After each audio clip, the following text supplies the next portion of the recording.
Welcome back to the Godpill. Today we will be going through part 2 of Kyojiro Kaganuma's essays on the female psychosis, on narcissism.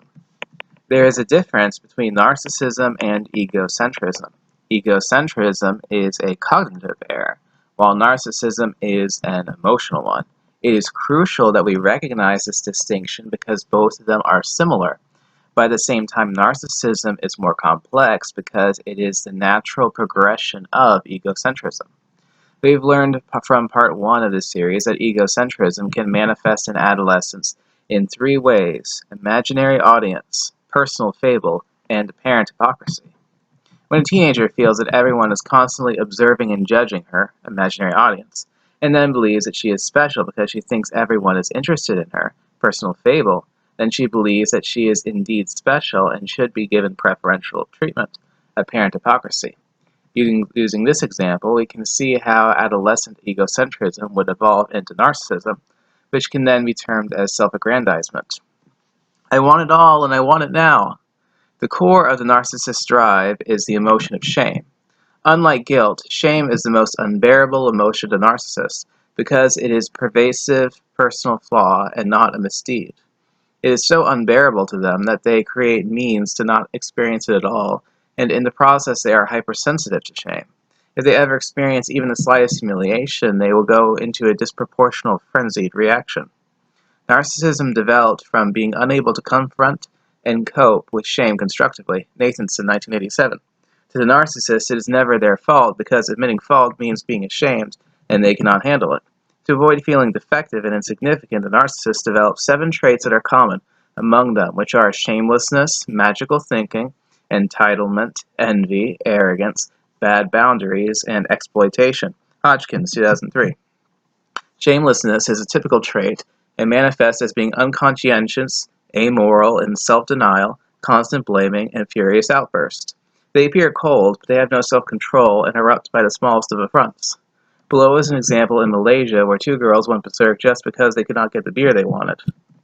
Magical thinking is a way for the narcissist to distort reality and create the fantasy of grandiosity and omnipotence, either within themselves or within others they control. Margot Medhurt, founder of Yours Sincerely with 30 years experience in the dating industry, noted the rise of women with a wide discrepancy between how they perceive themselves and how others see them. Taylor, 2009. She stated these women were often very plain, but see themselves as fabulous and exceptional people. She commented that these women, however, are unable to get their heads around the fact that the rest of the world may not share the distorted, inflated view they have of themselves. Magical thinking also manifests whereby the narcissist transfers the shameful feelings of themselves to others in what is termed as projection or shame dumping. Indeed, slut-shaming, which is primarily a girl-on-girl behavior, is the projection of one's own shameful feelings of inadequacies. Because they view themselves as special, narcissists also have an unreasonable sense of entitlement, believing that they are always deserving of preferential treatment and automatic compliance. Non-compliance and defiance is seen as a threat on the narcissist's perceived authority and is met with anger at the person who is viewed as being difficult and awkward. Medhurt elaborated about her clients. They invariably reject every guy's profile, but if a guy rejects their profile, there is all hell to pay. And then went on further to say, they often become indignant and angry towards me, demanding to know why a guy dared to turn them down. Below is a good commentary on the delusion of self-entitlement. For those who do not notice, I clue you in to the 3 narcissistic traits of shamelessness, magical thinking, and entitlement, as the progression of imaginary audience, magical thinking, personal fable, entitlement, and apparent hypocrisy, shamelessness. Imaginary audience, everyone is looking at me, magical thinking, of course they'd look at me. Personal fable, I'm special, entitlement, I'm worth it. Apparent hypocrisy, I'm a winner so I don't need to try, shamelessness, I'm a winner so I do whatever I want. We can see the transference from mental to emotional, how egocentrism evolves into narcissism. It is worth pointing out that the person does not lose her egocentrism, even though it has mutated. She still retains it because it is a cognitive feature, while narcissism is an emotional feature. Hence, the person can be both egocentric and narcissistic at the same time, and they usually are. Moving on, the next narcissistic trait is envy. which I could write an entire article altogether, but I won't. Envy is an emotion transformation experienced when the self-worth is compared against another and arriving at a conclusion motivated by the effects of shame. Lamia, 2013. To put it another way, you're not all that compared to that person, and it makes you feel insecure and worthless. Unlike jealousy, envy is directed towards others, either wanting their attributes, success, and possessions, or wanting the other person to lose it all. If I don't have it, you can't either. This explains why women always claim the victim of supposed male privileges, because they want the wealth and influence that powerful figures have. Next, arrogance is the belief that the narcissist is always better than others, or she is worthless. If she is feeling deflated, she will vitiate, denigrate, and discredit others to inflate herself again. This is the reason narcissists are domineering, judgmental, and despotic, which is to secure their status that will guard them from their dysfunctions and shame. Arrogant narcissists will only compete when the outcome is favorable. They fight in fields where they can shine without risk or effort, and in areas where they are less skilled, they resort to petty one-upsmanship to sustain a sense of superiority. This could explain why women shy away from competition, especially in the workplace, and resort to gender discrimination when they get passed over for promotion.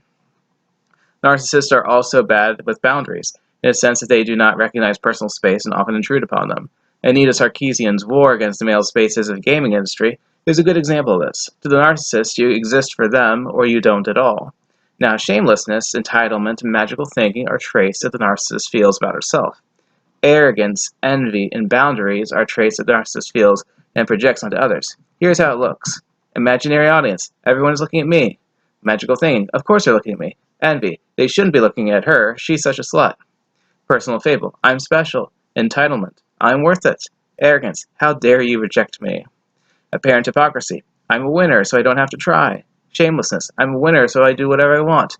Bad boundaries. I can do whatever to whomever I want. So in essence, narcissists believe that everything is mine. Here is a video of a narcissistic girlfriend from Malaysia. Please ignore the emasculated boyfriend. He is, after all, a blue pill beta male. Note that the girl exhibits arrogance by speaking down to the boyfriend as if she's superior. Her envy of others with money by bringing up her boyfriend's financial inadequacies, as well as bad boundaries by having the argument in public without shame. The culmination of all this intricate detail is the last and most dangerous of all narcissistic traits. Exploitation, which is the manipulation and utilization of others without concern for their interest and well-being. This is it, folks, the coup de grace of narcissism. Imaginary audience. Everyone's looking at me. Magical thinking. Of course they're looking at me. Envy. They shouldn't be looking at her. She's such a slut. Exploit. Slut-shaming and I'll fuck her boyfriend. Personal fable. I'm special. Entitlement. I'm worth it.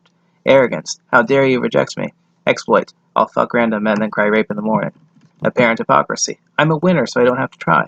Shamelessness. I'm a winner, so I do whatever I want. Bad boundaries. I can do whatever I want to whoever I want. Exploit. I'll marry you, have your kids, then divorce you for alimony. Booyah. And we know women frequently do this because we always hear stories like how I slept with my friend's husband, Hensley, 2014. In this day and age of consent, no woman can blame the man for seducing her unless she wanted him to. It is simply a woman on a power trip to prove that she can steal another woman's lover. You can also observe the number of false rape accusations. Rumi puts the number of false rape accusations at 10 to 50%, Frost 2013, while Kanan estimated it at 40%, 1994.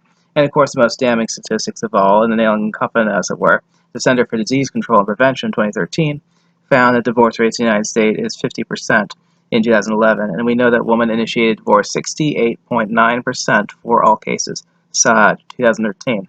The common denominator in all three instances above is woman, not men. But how do we know that women have always been this narcissistic? Consider the history of the women's suffrage movement of 1906. In England, voting rights were historically linked to land ownership established by King Henry VI in 1432. You could only vote if you owned enough property. In the late 19th century to early 20th century, women were only concerned about the woman's right to vote, citing that it is discrimination against women. But before the voting reforms of 1918, only 4 out of 10 men could vote, and after the Equal Franchise Act of 1928, equal rights to vote was established. Voting rights were never about gender discrimination. It was about class discrimination. Suffragettes had made it all about women at a time when even men could not vote. Man-Woman Myth, 2010.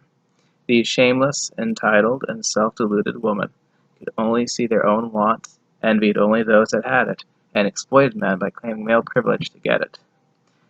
And this was also during the time of the First World War, where men who could not vote were sent to die by the hundreds of thousands.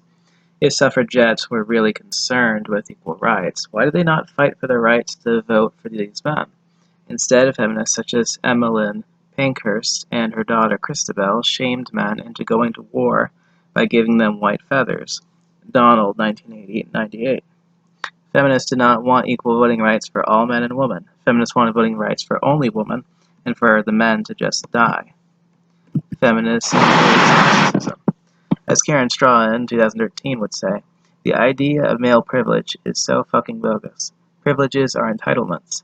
What men have had through history wasn't entitlements, because it was a necessary element of performing their obligations, a tool handed to them because it was needed by men in order to fulfill their legally, economically, and socially forced obligation to women and children, not because penis. If men were going to die for their country, then they should have at least the right to vote in their country, because along with duty comes the rights to facilitate that duty. The British woman suffragettes do not have obligations or duties to anyone. All they have done for England is being baby factories in the comfort of their husbands who provided and died for them.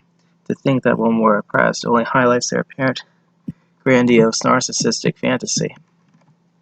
Love me tender. Right about now, the woman will be screaming, but men are narcissists too. Yes, obviously any gender can be narcissist, and there are degrees to how narcissistic a person can be. What I'm pointing out is the prevalence of female narcissism, which is even more endemic due to one reason: narcissistic supply, which is a narcissistic need for attention, whether it be celebrity or notoriety. Vecnin. It explains why women are cam whores, love to gossip, and wanting to reveal and publicize their promiscuity. We can see numerous examples of this on Facebook, Twitter, and YouTube. It's also the reason women have friend zones with friends who function as emotional tampons. These people serve as mere appliances that exist for the gratification of the narcissist. Krieger, 2011. In fact, women have a vast abundance of narcissistic supply, not only from men, but also their sisterhood, where they supply each other that craving for attention. Men do not have a large pool of narcissistic supply, and we need to work to get attention. Men compete for the recognition, and we often shoot down other men whether we realize it or not. And when we do come across narcissistic men, whether it is our employer, father, brother, politician, religious figure, celebrities, or whatnot, we often criticize them, fight them, and defy those in positions of power. Men do not simply give other men flagrant attention. We reward other men when they are deserving of it. That is the nature of competition. And women do not understand this because they constantly get the pussy pass on their dysfunctions, such as their inherent narcissism. Hence, we can say with good conscience that there are not many men who can be narcissists, but there sure are a lot of women who are. Okay, now I have to address the issues of self-love and healthy narcissism. There are psychiatrists and psychologists who believe that moderate narcissism is healthy. Whitburn, 2012. They say that narcissism could be positive and that people with a healthy narcissism lead a healthier lifestyle. This is the kind of quote mining that you find in women's magazine articles that perpetuate a woman's unreasonable sense of entitlement. Why? Because women would only read the headline and say to themselves, "Oh, it's okay to be narcissistic," completely taking things out of context and seeing only what they want to see. What psychiatrists and psychologists are referring to here is self-confidence and self-image, and this leads back to how we deal with our naturally occurring egocentrism. It is how we deal with our perception of our surroundings in terms of the imaginary audience, personal fable, and apparent hypocrisy. A person with good self-confidence and self-image correctly gauges his own perception of himself against that of the public. In other words, men do not give a shit what other people think of him, as long as he enjoys doing his thing and doing it well. Men attach our confidence and image to the work that we do and not to the perception people have of us. Women, on the other hand, do care very much not what people think, but that people are thinking of them. Women attach that confidence and image to their belief of how many people perceive them. And we know this is true because women use communication to enhance social connections and relationships. Merchant, 2012. Women use communications to get to know more people with the purpose of adding them to their own pool of narcissistic supply. The women do not care who these people are as long as they notice her. And this is why I see women having 1,000 friends, followers, and subscribers on Facebook, Twitter, and YouTube. This is why women gossip and tell secrets about their BFFs. This is why women can simply believe and spread lies about other people. Because it's not about others, it is always about their narcissistic need. It is always about them. So yes, most if not all women are narcissists, whether it is a little bit or full-blown. That concludes part 2 of Kyo's essays on the female psychosis. If you've enjoyed this content or any of my original works, make sure to like, share, subscribe, donate, and comment. Until next time, guys, treasure your freedom.